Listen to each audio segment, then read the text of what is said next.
எல்லாருக்குமே வீடு வாங்கணுன்றது ஒரு கனவு, ஒரு லட்சியமாகவே இருக்கும். அதுக்காக மட்டும்தான் ரொம்ப ஓடி ஓடி சம்பாரிப்போமா. ஆனால் இப்போ இருக்கிற சூழ்நிலைக்கு பார்த்திங்கன்னா லேண்ட் எல்லாமே ரொம்ப ரேட் அதிகமாக இருக்குது. தங்க விலை எப்படி ஏறுதோ அதே போல் தான் லேண்டோட வேல்யூமே இருக்குது.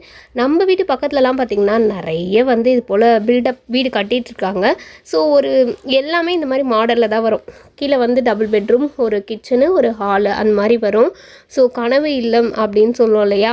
எனக்கு இந்த வீட்டை பார்க்கலான்னு போயிருந்தேன். பார்த்திங்கன்னா எல்லா ரூம்லேயும் ஒரு பசுமாடு படுத்துட்ருக்குங்க. வெயில் அதிகமாக இருக்கு இல்லையா, அதனால இங்கே வந்து பசுமாடெலாம் படுத்துன்னு இருக்குது. இந்த ரூமில் ஒரு மாடு இருக்குது.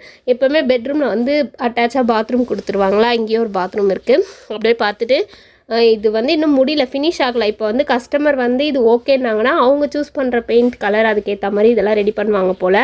இந்த வீடு பார்த்திங்கன்னா 34 lakhs சொல்கிறாரு. 800 square feet 34 lakhs சொல்கிறாரு. இந்த பெட்ரூம்லேயும் ஒரு மாடு இருந்தது. அப்படியே என்னடான்னு கிச்சனில் போய் பார்த்தா மேலே லேஃப்டில் பசங்க எல்லாம் ஒளிஞ்சிட்ருக்கானுங்க. கண்ணாமூச்சி விளையாடுறவங்கான்னு சொல்கிறானுங்க. நமக்கு வந்து சின்ன வயசில் நமக்கு வந்து ஞாபகம் தான், ஏதாவது ஒரு பழைய வீடு காலியாக இருந்தால் போய் கண்ணாமூச்சி விளையாடுவோம்ல, அதேமாதிரி மேலே பசங்க எல்லாம் லேஃப்டில் உட்காந்துட்ருக்கானுங்க. அதுக்கப்புறம் அப்படியே வந்தேன். இங்கே பார்த்திங்கன்னா இங்கேயும் ஒரு மாடு இருக்குது. இது உள்ளே ஒரு பெட்ரூம் உள்ள ஒரு பாத்ரூம் கொடுத்துருக்காங்க.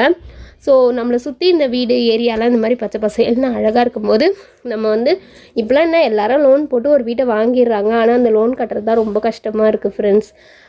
கொஞ்சம் கொஞ்சமாக குருவி மாதிரி சேர்த்து வச்சு வாங்குற அளவுக்குலாம் இப்போ நமக்கு வசதி கிடையாது. சும்மா அப்படியே போயிட்டு விசிட் பண்ணலாமேன்னு பார்த்தேன். இதை வந்து நமக்கேற்ற மாதிரி நம்ம வந்து அழகுப்படுத்திக்கலாம். இன்னும் எவ்வளோ டெக்கரேட் பண்ணுமோ இன்டீரியர் ஒர்க்லாம் பண்ணால் இன்னும் சூப்பராக இருக்கும். பக்கத்தில் ஒரு வீடு இருந்தது. அது கேட்டால் 1000 square feet 800 வந்து பில்டப் ஏரியா சொன்னாங்க. அது வந்து 40 lakhs கிட்ட வரும்னு சொன்னாங்க. சும்மா போய் பார்க்கலாமே, ஆப்போசிட்டில் தான் இருக்குது. டிசைன் எப்படி இருக்குன்னு பார்த்தோம். இது இன்டீரியர்லாம் பண்ணால் தான் அழகாக இருக்கும்.